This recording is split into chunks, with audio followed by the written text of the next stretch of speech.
Good morning. Ayan. At na naman tayo guys. Gagawa na naman tayo ng video. Ayan. Bago ang lahat ay intro muna tayo.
Nung nasa Pilipinas ako, ang bintana namin ay tinapalan lang ng tatay ko ng mga yero, ayan, para matiran lang. Pero nung umuwi ako ng Pilipinas, gumawa ako ng pansamantalang pangmatagalan na takip ng bintana namin para lang pumasok ang hangin sa loob ng bahay. Ayan. At nabubuksan sa umaga, naisasarado sa gabi kasi mainit pagka nakasarado lahat yung bintana, tapos wala papasok na hangin sa loob. Kahit naka-electric pang ka sa loob, mainit pa rin kasi walang pumapasok na hangin. Yan.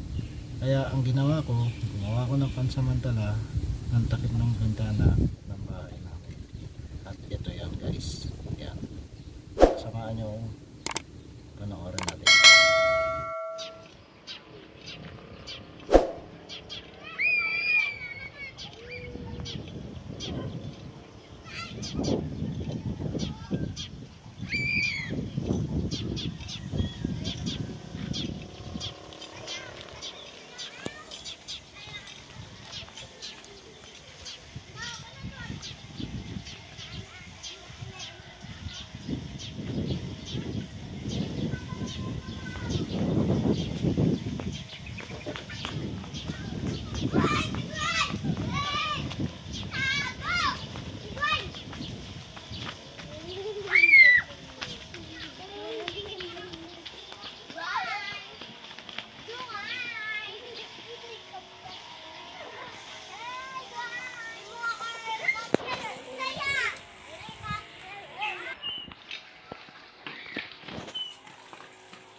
Wow.